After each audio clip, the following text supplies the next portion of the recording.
تحدید اردو سلام بساد ادب و احترام عرض کرنے کے بعد معزز محتشم علماء کرام دیگر حاضرین و سامعین السلام علیکم ورحمۃ اللہ وبرکاتہ۔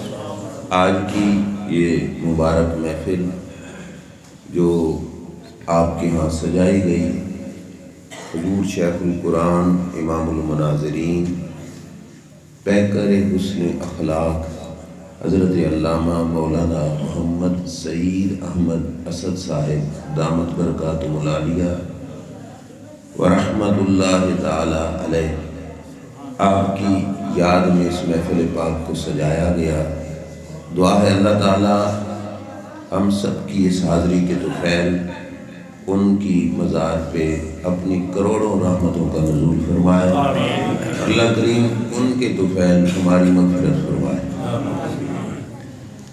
آپ حضرات کے سامنے میں چند باتیں اس حوالے سے عرض کروں گا۔ آپ پہلے سن رہے تھے حضرت علامہ مولانا محمد امانت صاحب جو استاد محترم کے انتہائی قرب میں آپ کے ساتھ رفیق سفر بھی رہے، جنہوں نے آپ سے پڑھا سیکھا، کافی یادیں آپ کی ان کی استادوں کے ساتھ اکٹھی ہیں۔ اور پھر ماشاءاللہ میں نے پہلی بار سنا آواز میں لہجہ حضرت امام المناظرین رحمۃ اللہ تعالی علیہ کا نظر آ رہا تھا۔ اللہ تعالیٰ مزید برکتیں پیدا فرمائے۔ محترم سامعین، مولانا امانت صاحب نے جو بات شروع کی تھی میں اسی پہ چند باتیں عرض کروں گا کہ کتاب ہے زندگی، پہلا صفحہ ہے پیدائش اور آخری صفحہ ہے موت، درمیان میں جو کچھ ہے وہ اللہ کریم جل شانہ نے بندے کے سپرد کیا۔ اس مضمون کو کچھ یوں سمجھ لیجئے کہ خلق الموت والحیات لیبلوکم ایکم احسن عملا۔ اللہ فرماتا ہے موت اور زندگی میں نے پیدا کی تاکہ میں تمہیں پرکھوں، آزماؤں کس کا عمل سب سے زیادہ حسین ہوتا ہے۔ پوری توجہ سے سننا، موت اور زندگی کس نے پیدا کی؟ اللہ نے۔ پرکھنا کس کو ہے؟ ہمیں۔ چیک کرنا ہے ہمیں کہ عمل کس کا اللہ کی بارگاہ میں بہت زیادہ حسین ہوتا ہے۔ موت ہے اللہ کے اختیار میں، جب اس کی مرضی اس وقت اس نے اپنے بندے کو موت دے دینی ہے۔ زندگی پیدا رب نے کی لیکن سپرد بندے کے کر دی۔ بندہ تو اپنی مرضی سے گزار، جیسے تیرا دل کرتا ہے ویسے گزار۔ موت اللہ کے اپنے قبضے قدرت میں ہے۔ تھوڑی توجہ رکھنا، پیدا کرنے کے بعد اختیارات اللہ نے بندے کو دے دیے، بندے کو مجبور نہیں بنایا، زبردستی بندے کو مسجد کی طرف نہیں لگایا۔ آپ نے سنا وَهَدَيْنَاهُ النَّجْدَيْنِ، اللہ نے دونوں راستے سامنے کر دیے، یہ ہے نیکی، یہ ہے شر، یہ ہے اچھائی اور یہ ہے برائی۔ اب بندے تیری مرضی تو جس طرف جا، لیکن ساتھ یہ رہنمائی کر دی کہ جانا کس طرف ہے۔ یہ دونوں راستے اللہ کریم نے واضح کر کے زندگی بندے کے اختیار میں دے دی، موت اللہ نے اپنے اختیار میں یوں رکھی کہ جب رب چاہتا ہے اپنے بندے کو موت دے دیتا ہے۔ کئی جوانی میں چلے جاتے ہیں، کئی بچپنے میں چلے جاتے ہیں، کئی آئے دنیا پہ چند سانس لیے اور چلے گئے، کئیوں نے 100 سال زندگی گزاری اور اس کے بعد چلے گئے۔ موت اللہ کے اختیار میں ہے، جب چاہتا ہے بندے کو دے دیتا ہے۔ لیکن یہاں پہ اللہ نے جب زندگی بندے کے اختیار میں دی، بندے کو کہا جیسے گزار، اور دو راستے سامنے کر دیے۔ یہ میں اپنی تقریر کا خلاصہ شروع میں رکھ رہا ہوں، اسی پہ ساری گفتگو ہے۔ انسان کے اختیار میں زندگی دی۔ اب کامل انسان کون ہے کہ جو اپنی زندگی، جس کو رب نے زندگی دے کے فرمایا جیسے مرضی تیری، اختیار بندے کا دے دیا، راستے دکھا دیے کہ یہ ہے خیر کا، یہ ہے شر کا۔ اب کامل بندہ وہ ہے کہ جہاں اس کی اپنی مرضی چلنی تھی نا، وہاں وہ اپنی مرضی نہ چلائے، وہ کہے مولا زندگی میری ہے لیکن مرضی تیری چلے گی، میری کوئی سانس بھی تیری مرضی کے بغیر نہیں آئے گی۔ میرا بولنا تیری مرضی سے ہوگا، میرا چلنا تیری مرضی سے ہوگا، اختیار تو نے بے شک مجھے دیا، لیکن میں اس اختیار کو تیری رضا پر قربان کر رہا ہوں کہ میری رضا وہی ہوگی مولا جو تیری رضا ہوگی، میں اپنی زندگی تیری رضا کے مطابق ہی گزاروں گا۔ اب بڑی توجہ سے سننا، جب زندگی اس کے اختیار میں تھی، اس نے کہا میں نے اپنی مرضی سے نہیں، مولا تیری مرضی سے گزارنی ہے، اور زندگی ساری مولا کی مرضی کے مطابق گزار گیا۔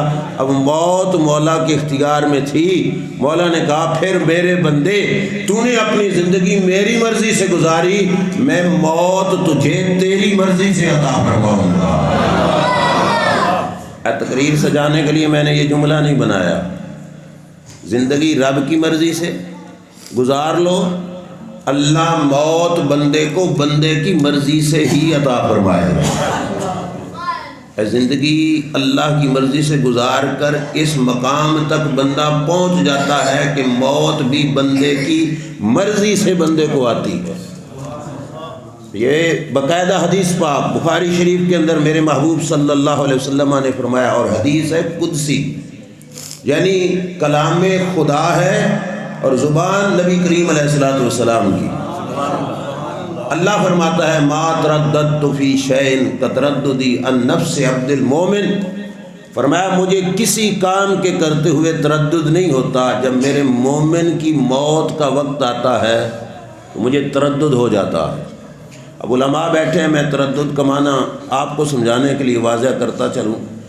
ہمارا تردد اور ہوتا ہے، اللہ کا تردد اس طرح کا نہیں۔ ہم کوئی کام کرنے لگے، تردد ہوا، فائدہ ہوگا یا نقصان ہوگا، نفع ہوگا یا گھاٹا ہوگا، ہمیں پتہ نہیں انجام کیا ہوگا، تو ہمیں تردد ہوتا ہے۔ اللہ انجام سے بے خبر نہیں۔ اللہ کا تردد کیا ہے؟ صرف اتنا کہ کوئی کام کرتے ہوئے رب فرماتا ہے میرے سامنے دو آپشن کبھی نہیں آئے، لیکن جب مومن کی موت کا وقت آتا ہے میرے سامنے دو آپشن ہوتے ہیں، یکرہ الموت و ناکرہ مساعتہ۔ اب بندہ مرنے کو ناپسند کرتا ہے، اور میں اپنے بندے کی مرضی کے بغیر اسے مارنا ناپسند کرتا ہوں۔ کتنی بڑی بات ہے، صحیح بات ہے، وہ خالق ہے، وہ مالک ہے، وہ دونوں جہانوں میں رازق ہے، وہ اپنے ہم سارے اس کے محتاج ہیں، اور اس کی کرم نوازی دیکھو کہتا کیا ہے، فرمایا کہ میں اپنے بندے کو ناراض کر کے ماروں یہ مجھے پسند نہیں، میں اس کی ناراضگی کو ناپسند کرتا ہوں۔ اب موت کا وقت آ گیا، ایک سیکنڈ دیر ہو سکتی ہے، بولو یار، نہیں ہو سکتی۔ ایک سیکنڈ جلدی ہو سکتی ہے، نہیں ہو سکتی۔ موت کا وقت آ گیا، رب کے سامنے بندے کے بارے میں دو چیزیں کہ موت اٹل ہے، اپنے ٹائم پہ فکس آنی ہے، لیکن رب یہ بھی چاہتا ہے کہ میں اپنے بندے کو اس کی مرضی کے بغیر موت نہیں دوں گا۔ سبحان۔ کون سا بندہ جس نے زندگی اس کی مرضی پہ گزار دی؟ اب موت اللہ تبارک و تعالیٰ بندے کو اس کی مرضی سے ہی عطا فرمائے گا، راضی کر کے۔ اب وہ علی کل شیء قدیر ہے، وہ جو چاہے کر بھی سکتا ہے۔ کرتا کیا ہے؟ یہ بندہ اپنے گھر بیڈ پہ لیٹا ہو، ہسپتال کے بیڈ پہ لیٹا ہو، یا خدا نہ خواستہ ایکسیڈنٹ ہوا روڈ پہ تڑپ رہا ہو، موت کا وقت آ گیا تو رب اس کی آنکھوں سے پردے ہٹا دیتا ہے۔ یہ بندہ زمین پہ پڑا ہوا، اس جہان میں پڑا ہوا جنت میں اپنا گھر دیکھتا ہے۔ جس وقت جنت میں اپنا گھر دیکھتا ہے رب سے پوچھتا ہے یا اللہ یہ کس کا ہے؟ میرا رب فرماتا ہے میرے بندے تیرا ہے۔ اب یہ بندہ اینٹوں کے مکانوں میں رہنے والا، گارے سیمٹ سے بنے ہوئے مکانوں میں رہنے والا، این دوستوں میں رہنے والا، رب کی بارگاہ سے جب دیکھتا ہے کہ مکان وہ ہے جس کی ایک اینٹ سونے کی ہے دوسری چاندی کی ہے، جس میں مٹی کے گارے یا سیمٹ کی بجائے کستوری لگی ہوئی ہے، اتنے عالی شان مکان، اتنے عالی شان بنگلے، اتنی عالی شان جگہ، اور رب فرما رہا ہے میرے بندے تیرے ہیں، تو بندہ کہتے ہیں مولا پھر مجھے ان گھروں سے نکالنا، مجھے ان بنگلوں میں پہنچا، دیر کس بات کی؟ رب فرماتا ہے دیر اس بات کی کہ یہ روح جو تیری بدن میں ہے نا اسے نکالنا پڑے گا۔ بندہ خود کہتا ہے پھر مولا جلدی کر نکال اور مجھے جنت میں پہنچا۔ اللہ عزرائیل سے فرماتا ہے عزرائیل بندہ ہو گیا راضی، اب بندے کی رضا سے ہی اسے موت عطا فرما۔ میری تقریر کی یہ بات نتیجہ یہ ہے کہ زندگی اس کی مرضی سے، موت اللہ بندے کو بندے کی مرضی سے عطا فرمائے۔ جب تک بندہ راضی نہیں ہوگا اس وقت تک اسے موت نہیں آئے گی۔ اور یہ اتنا بلند درجہ بندے کے پاس ہے، پہنچ سکتا ہے خود ہی کو کر بلند اتنا کہ ہر تقدیر سے پہلے خدا بندے سے خود پوچھے بتا تیری رضا کیا ہے۔ اب بندہ ہو گیا راضی، اللہ فرماتا ہے جبریل سے روح نکال، تو جبریل کیسے نکالتا ہے؟ اللہ قرآن میں بیان فرماتا ہے یا ایتھا النفس المطمئنہ، او اطمینان والی جان، پریشان نہیں، اطمینان والی جان، ارجعی الی ربک، واپس پلٹ اپنے رب کی طرف۔ لفظ پہ غور کرنا، رب کے کلام کے ایک ایک حرف میں بے شمار حکمتیں۔ رب نے یہ نہیں کہا آ جا، فرمایا ارجعی، واپس پلٹ آ، واپس پلٹا کہاں جاتا ہے؟ جہاں کا ہو وہاں جائے تو اسے کہا جاتا ہے واپس پلٹنا۔ میں جامعہ مینیہ سے آپ کے پاس آیا، یہاں سے میں آگے چلا جاؤں تو واپس جانا نہیں کہا جائے گا، جہاں سے آیا وہیں جاؤں تو یہ ہوگا کہ واپس چلا گیا، آگے جاؤں تو پھر مزید سفر ہے۔ واپس پلٹنا، اللہ نے بندے کی روح کو قبض کرتے ہوئے یہ مسئلہ بھی حل فرما دیا، بندے یہاں پہ جتنا وقت تو رہا یہ تیرا دیس نہیں تھا، یہ تیرا پردیس تھا۔ یہ تیرا دیس نہیں تھا، یہ تیرے لیے بول پڑو گیا پردیس ہے۔ جہاں پہ ہم بیٹھے ہیں یہ کیا ہے؟ پردیس۔ اور جس وقت روح نکلے گی رب فرمائے گا چل اپنے دیس جاتے ہوئے بھلا بندہ گھبراتا ہے؟ 2 سال 2.5 سال جو بیرون ملک لگاتے ہیں، جب ان کا ویزا چھٹی آئے نا کہ واپس جانا ہے تو بڑی خوشی سے آتے ہیں۔ آنے والا خوشی سے آ رہا ہوتا ہے، جہاں پہ آ رہا ہوتا ہے وہاں پہ بھی خوشیاں منائی جا رہی ہوتی ہیں۔ جانے والے جاتے ضرور ہیں، ہم پسماندگان کے لیے وہ دکھ کی گھڑی ضرور ہوتی ہے، لیکن جانے والا غمگین ہو کے نہیں جا رہا ہوتا، جانے والا خوش ہو کے جا رہا ہوتا۔ کیوں؟ کیونکہ وہ تو پردیس کی مصیبتوں سے نکلا، اپنے دیس میں چلا گیا۔ اللہ نے فرمایا چل میرے بندے اپنے دیس واپس آ جا، جہاں کا تو تھا۔ پتہ چلا ہم یہاں کے نہیں، ہمارا دیس کوئی اور ہے۔ یہ 65 سال 70 سال جو درمیان والی کتاب ہے، یہ زندگی کا وقت یہ ہے پردیس کا۔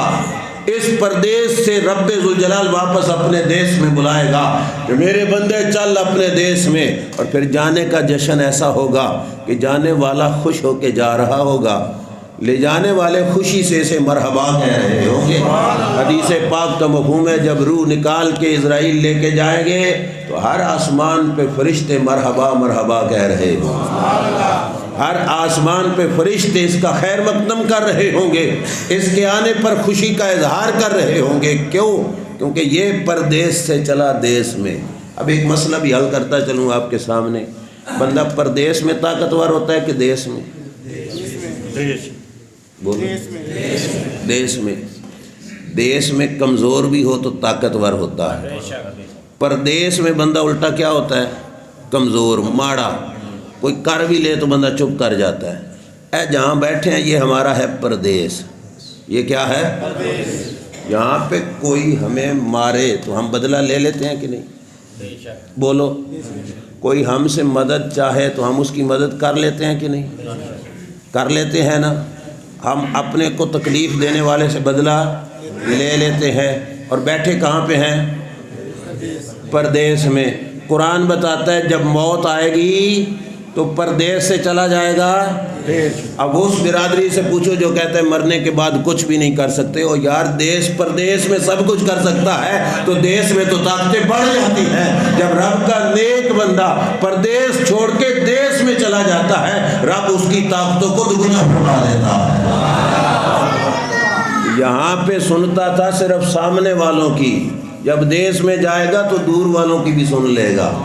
یہاں پہ دیکھتا تھا صرف سامنے بیٹھے ہوئوں کو، جب دیس میں چلا جائے گا تو مٹی کے نیچے سے دور والوں کو بھی دیکھتا رہے گا۔ یہاں سے مدد کرتا تھا پاس بیٹھنے والوں کی، جب دیس میں چلا جائے گا وہاں دور بیٹھنے والوں کو بھی اپنی مدد سے نوازتا رہے گا۔ اور یہ جملے بھی میری تقریر کی سجاوٹ کے نہ سمجھنا، اللہ کے محبوب کی حدیث میں ہے، جس وقت حضرت جعفر بن ابی طالب رضی اللہ تعالیٰ عنہ شہید ہو گئے، میرے نبی علیہ الصلوۃ والسلام مجمع صحابہ میں بیٹھ کر فرماتے ہیں رأیت جعفر یطیر مع الملائکۃ فی الجنہ، فرمایا صحابہ میں دیکھ رہا ہوں میرا جعفر جنت میں رب کے فرشتوں کے ساتھ پرواز کر رہا ہے۔ پردیس میں بیٹھا انسان پرواز نہیں کر سکتا، ہم پرواز کر سکتے ہیں؟ نہیں کر سکتے، لیکن جب جنت میں چلا جائے گا تو بندہ پرواز کرنے کی بھی طاقت رب سے عطا فرما دے گا۔ کیوں؟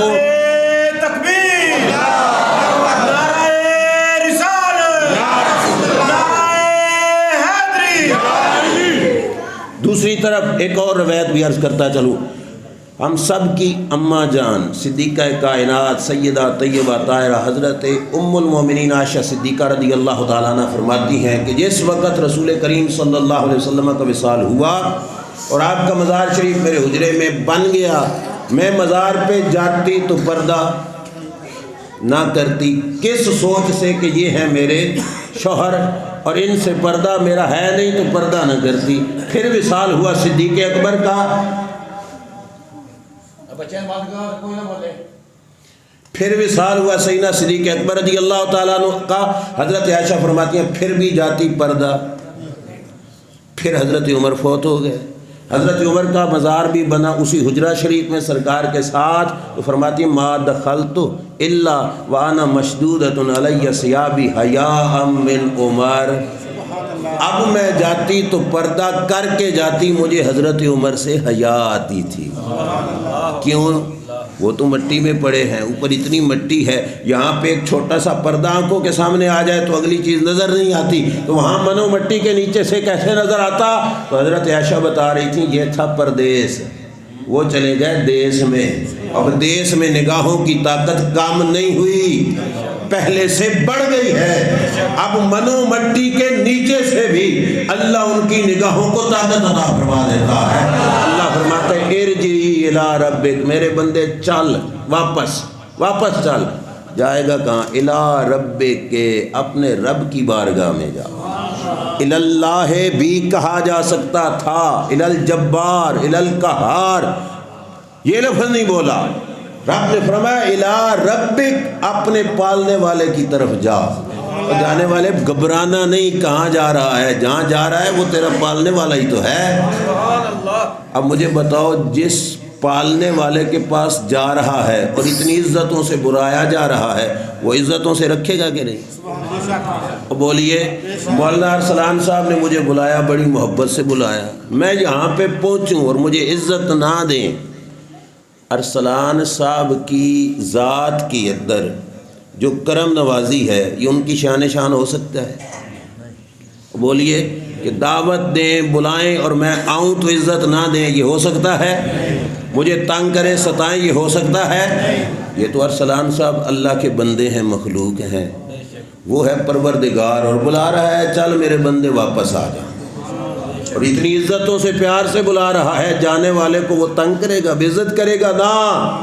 رب کا پاک بندہ جس نے زندگی اس کی مرضی سے گزاری، جب اس کی بارگاہ میں پہنچے گا اللہ مزید عزتیں عطا فرمائے گا۔ میں نے بات کا دوسرا حصہ بھی پیش کرنا ہے، لیکن یہاں پہ تھوڑی وضاحت میں یہ بات بھی سمجھتے جاؤ، جب بندہ چلا گیا رب کے پاس، اللہ کے پاس، اب اللہ کا کوئی مخصوص قبرستان نہیں، اللہ کی بارگاہ قدس میں بندہ پہنچ گیا، اس جگہ پہنچ کر ملتا کیا ہے؟ اس بات کو سمجھنے کے لیے ایک اور بات بھی میں ایڈ کر رہا ہوں۔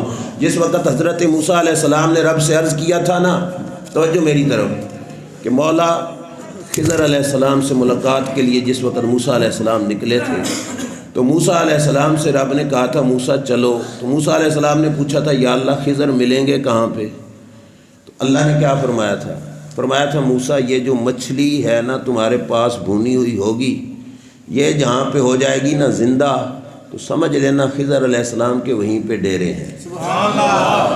موسیٰ علیہ السلام نکلے، ساتھ حضرت یوشع تھے، برتن ٹفن کے اندر بھونی ہوئی مچھلی، روسٹ مچھلی وہ تھی۔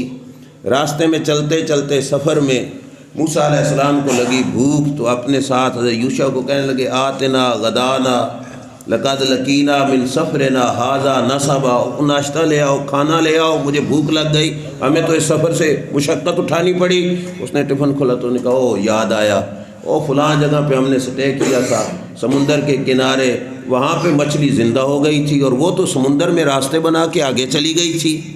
مچھلی تھی بھونی ہوئی، مچھلی تھی زندہ مچھلی بھونی جاتی ہے، مر جائے تو بھونی ہوئی مچھلی، اور ہو گئی سمندر کے کنارے زندہ اور چلی گئی سمندر میں۔ وہ کہتا ہے مجھے اب یاد آئی کہ وہ تو مچھلی وہاں پہ زندہ ہو گئی۔ بڑی توجہ سے میرے استاد محترم حضور اشرف العلماء شیخ الحدیث و تفسیر حضرت علامہ محمد اشرف سیالوی رحمۃ اللہ تعالی علیہ فرماتے تھے کہ رب نے حضرت خضر علیہ السلام کے دیس کی نشانی یہ بتائی تھی کہ خضر علیہ السلام کے دیس میں پہنچو گے، اس دیس کی ہوا مری ہوئی مچھلی سے ٹکرائے گی، بھونی ہوئی مچھلی اس دیس کی ہوا کی برکت سے زندہ ہو جائے گی اور مچھلی زندہ ہو کر سمندر میں راہ بنا لے گی۔ اب میں آپ سے پوچھتا ہوں، فیصلہ ملا سے نہیں لینا جس نے کہا مر گئے، مٹ گئے، ختم ہو گئے۔ آپ مجھے بتاؤ خضر علیہ السلام کے دیس میں بھونی ہوئی مچھلی گئی،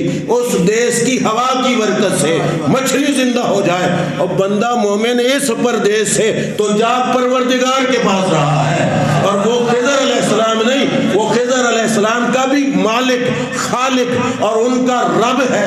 جب اس کے پاس چلا جائے گا مجھے بتاؤ رب اسے کتنی بڑی زندگیوں سے زندگی عطا کروا دے گا۔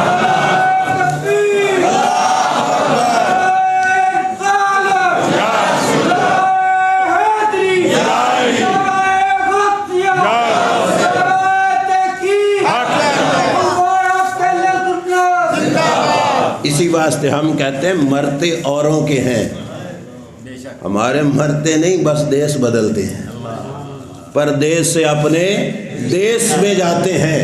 اور اس بات کو بھی سمجھنا ہو قرآن و سنت کے بعد، اب میں مفکر پاکستان علامہ اقبال کی زبانی آپ کو سمجھاؤں کہ انہوں نے بھی بتایا کہ پردیس سے جب دیس میں گیا تو اسے مرنے والا، مٹ جانے والا نہ سمجھنا۔ کیوں؟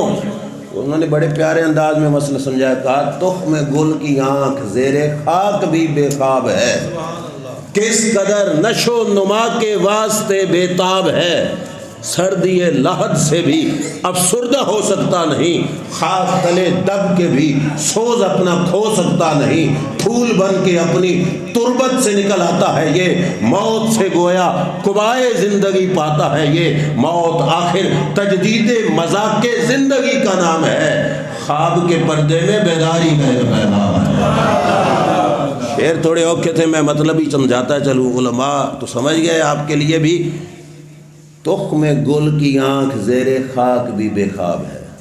اقبال نے کہا مرنے والے کو جو اللہ والا ہوتا ہے اس کو مٹ جانے والا نہ سمجھو۔ کوئی کہے کہ مٹی میں دب دیا، نہ خوراک، نہ پانی، نہ آکسیجن، نہ روشنی، کیسے زندہ ہے؟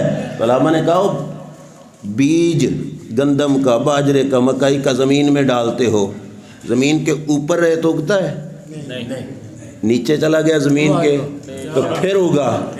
تخم گل کی آنکھ زیر خاک بھی بے خواب ہے، مٹی کے نیچے گیا تو وہ بیج مرا نہیں، الٹا جاگا، کس قدر نشو نما کے واسطے بے تاب ہے۔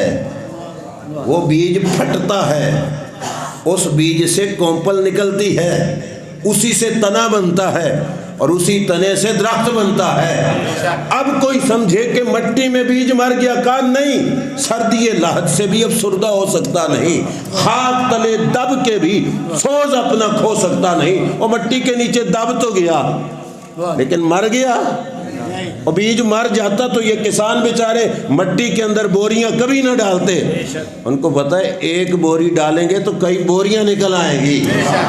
اللہ والا مٹی کے نیچے دب کے بھی سوز اپنا کھو سکتا نہیں، پھول بن کے اپنی تربت سے نکل آتا ہے یہ، موت سے گویا قبائے زندگی پاتا ہے یہ، کاؤ بیج زمین میں گیا تو پھول بن کے نکل آیا، مرا نہیں، موت سے الٹا زندگی پائی۔ پہلے نہیں نکل رہی تھی کونپل، زمین میں گیا تو اس سے کونپلیں نکلیں، اس سے شاخیں نکلیں، اس سے پھول بنے، اس سے پھل بنا، اور آگے کیا کہا، موت سے گویا قبائے زندگی پاتا ہے یہ، اس کو تو مرا نہیں، موت سے اسے زندگی ملی، اور ہمیں سمجھایا موت آخر تجدید مذاق زندگی کا نام ہے۔ لفظوں پہ غور کرنا، میں بات سمیٹ رہا ہوں، موت آخر تجدید معنی ہے نیا، مذاق اس کا معنی ہوتا ہے لذت، ٹیسٹ، کل نفس ذائقۃ الموت، مذاق لذت ٹیسٹ، تجدید مذاق زندگی کا نام ہے۔ اب کیا ترجمہ بنا، موت زندگی کے ٹیسٹ بدلنے کا نام ہے۔ اگر میں پنجابی میں کروں تو گویا یوں کہا کہ موت زندگی دی نوی چس ہے، موت تو زندگی کی ایک نئی چس ہے، تم سمجھے ہو مٹ گیا ہے، نہیں، موت تو زندگی کی لذت بدلی، پہلے اس لذتوں میں تھا، عالی شان لذتوں میں چلا گیا۔ موت آخر تجدید مذاق زندگی کا نام ہے، خواب کے پردے میں بیداری کا ایک پیغام ہے۔ جانے والا چلا گیا، سو گیا، لیکن پچھلوں کو کہا تم جاگ جاؤ، تم جاگ جاؤ۔ بس میری تقریر آخر پہ ہمارا پیغام، ہمارا مقصد یہی ہے، مرتا ہر کوئی ہے۔ امام المناظرین کے جانے پر جگہ جگہ تعزیتی پروگرام کیوں ہو رہے ہیں؟ خواب کے پردے میں بیداری کا ایک پیغام، وہ چلے گئے، ہمیں جگا کے گئے، ہمیں اس بات کا پیغام دے کے گئے کہ لوگوں اپنے بارے میں کچھ سوچ لو۔ میں نے خطبے میں آیت پڑھی، وہ ترجمہ اور وہ بھی ہو جائے، اولم یروا انا ناتی الارض ننقصها من اطرافها، اللہ فرماتا ہے یہ جہان والے لوگ دیکھ نہیں رہے کہ ہم زمین کی طرفیں لپیٹے جا رہے ہیں۔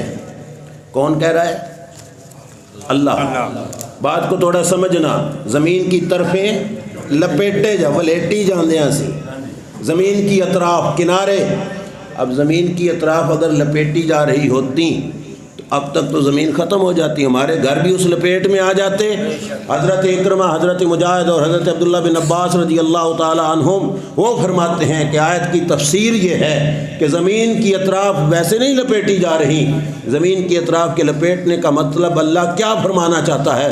فرمایا بموت اہل الارض و بموت علمائها و فقہائها و خیارها، فرمایا زمین کی طرفیں لپیٹنے کا مطلب ہے زمین پہ وہ لوگ جو زمین پہ بسنے کے حقدار تھے وہ اٹھتے جا رہے ہیں، وہ چلے جا رہے ہیں۔ وہ ہیں کون؟ انہوں نے ہی بتایا، حضرت عبداللہ بن عباس نے، بے موت علمائها، علماء دنیا سے اٹھتے جا رہے ہیں۔ جب علماء جائیں تو سمجھو کہ ایک کنارہ زمین کا لپیٹ دیا گیا، دری پڑی ہے یا صفیں بار بچھاتے ہو، نماز یا ٹائم ختم ہو جائے تو مؤذن خادم صفیں یوں لپیٹتا ہے۔ لپیٹنے کا کیا مطلب ہے؟ اوپر والی تہ نیچے چلی جاتی ہے، نیچے والی اوپر آ جاتی ہے۔ زمین کے لپیٹنے کا مطلب جو اوپر رہنے کے حقدار تھے وہ چلے گئے نیچے زیر زمین، اور ہم جیسے بدبخت یہ اوپر رہ گئے کہ یہ نچلی سطح کے لوگ جو نیچے مر جانے کے حقدار تھے وہ زندہ، اور جو زمین پہ زندگی کے حقدار تھے وہ نیچے چلے گئے۔ یہ ہے زمین کی اطراف کا لپیٹنا۔ رب ہم سے کہتے ہو دیکھو زمین کی طرفیں لپیٹی جا رہی ہیں، کیا مطلب؟ اپنے بیٹھنے کی کوئی جگہ بناؤ۔ جب صف لپیٹے نا مؤذن تو پھر ایک سے ہم دوسری پہ چلے جاتے ہیں، دوسری سے تیسری پہ چلے جاتے ہیں۔ جب لاسٹ صف بھی لپیٹ دی جائے تو پھر ہمارے پاس یا تو اپنی جا نماز بچھانی پڑے گی یا کندھے کی دھوتی اتار کر، چادر اتار کر بچھا کے بیٹھنا پڑے گا۔ لپیٹی جا رہی ہے زمین، اپنے لیے ہم نے بندوبست کیا کیا؟ حضور محدث اعظم پر میں کن کن کا نام لوں، وہ دنیا سے علم کے آفتاب جیسے لوگ بھی دنیا سے رخصت ہوئے، پردہ کر گئے، زمین کی اطراف لپیٹی گئیں۔ قریب ہی میں اب تسلسل کے ساتھ روزانہ سوشل میڈیا کا دور ہے، آپ دیکھ رہے ہیں ہر روزانہ کوئی نہ کوئی خبر ہوتی ہے کہ کہیں سے کوئی مفتی صاحب جا رہے ہیں، کہیں پہ کوئی شیخ الحدیث جا رہا ہے، کہیں سے کوئی بہت بڑا فقیہ جا رہا ہے۔ علماء اٹھتے جا رہے ہیں، قرآن بتاتا ہے اطراف لپیٹی جا رہی ہیں۔ اللہ فرماتا ہے دیکھو کیوں؟ اللہ بتانا چاہتا ہے کہ بندے اپنے رہنے کا بھی تو کوئی انتظام کرو۔ کیسے بساط زمین علماء کے صدقے سے قائم ہے، اپنے رہنے کا انتظام کرنا ہے تو علماء پیدا کرو۔ رب ہمیں اس واسطے دکھا رہا ہے ہم اپنے لیے جائے نماز کا انتظام کریں جس پہ ہم نے رہنا ہے، اپنی چادر ہمارے پاس ہو جس کی وجہ سے ہمیں زمین پر رہنے کا حق ملنا ہے، اور وہ کیا ہے؟ امام المناظرین چلے گئے، ہم بعد میں ان کی تعزیت کے موقع پر میرا یہ پیغام ہے کہ ہم اپنے رہنے کا بندوبست اس شکل میں کریں کہ اپنے بچوں کو ان راہوں پہ لگائیں جن راہوں پہ اکابرین نے اپنے بچوں کو لگایا۔ بات سمجھ رہے ہو؟ فقیہ العصر مفتی محمد امین صاحب رحمۃ اللہ تعالی علیہ، ایک گل آپ بتاؤ، او سیانے سن کے اسی سارے بول پڑو، جس کو شک ہو وہ نہ بولے، باقی بتاؤ سیانے کون سے؟ وہ کہ ہم انہوں نے اپنے بچے کیا بنائے؟ بولیے کیا بنائے؟ کہ سیانے بھی، پھر ہم کیوں نہیں بنا رہے؟ ہم اپنے آپ کیوں دشمن بنتے جا رہے ہیں؟ جو سمجھدار تھے حضور محدث اعظم پاکستان، انہوں نے اپنے بھی نہیں پرایوں کے بھی بنائے۔ اب بیٹھ کر مشقتیں برداشت کر کے، مشکلیں برداشت کر کے، میں ایک دفعہ حاضری کے لیے گیا، وہاں کے ایک شخص مجھے بتا رہے تھے کہ یہاں پہ تو کوئی آبادی نہیں تھی، کسی درخت کے نیچے بیٹھ کر آپ نے تعلیم و تدریس کا آغاز کیا تھا۔ دیکھو جنگ بازار میں رونقیں لگ گئیں، رب ذوالجلال نے ان کی برکت سے وہ پھول بن کے اپنی تربت سے نکل آتا ہے۔ یہ وہ کتنی برکتیں ہمیں سمجھا کے گئے کہ اپنی اولادوں کو اس طرف لگاؤ۔ میں کس ہستی کا نام لوں؟ کائنات کی رب کے بعد وہ تو خالق ہے نا، مخلوق میں جو سب سے عظیم ہستی ہے سید المرسلین امام الانبیاء صلی اللہ تعالی علیہ وآلہ وسلم، سرکار مدینہ صلی اللہ علیہ وسلم کی اپنی اولاد نرینہ بچپن میں وصال کر گئی۔ میرے نبی علیہ الصلوۃ والسلام نے فرمایا تھا لوگو حسن اور حسین میری بیٹے ہیں، کیوں؟ کیونکہ میری بیٹی کے بیٹے ہیں۔ سرکار نے امام حسن اور حسین کو اپنا بیٹا کہا، کہاں لگایا؟ کون سے سبق پڑھائے میرے محبوب صلی اللہ علیہ وسلم نے؟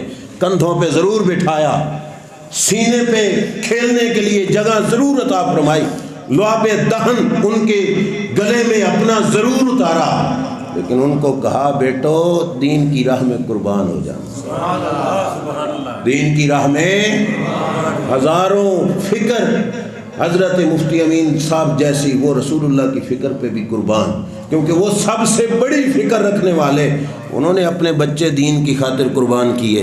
ہمارے بچے ان کے بچوں سے کوئی قیمتی ہے؟ بولیے، ہمارے کروڑوں اربوں کھربوں بچے حسین پاک کے قدموں کی دھول کے برابر بھی نہیں ہو سکتے۔ میرے نبی علیہ الصلوۃ والسلام نے بتا دیا میں دین کی خاطر قربان کر کے جا رہا ہوں، تم نے کیوں بچا کے رکھے؟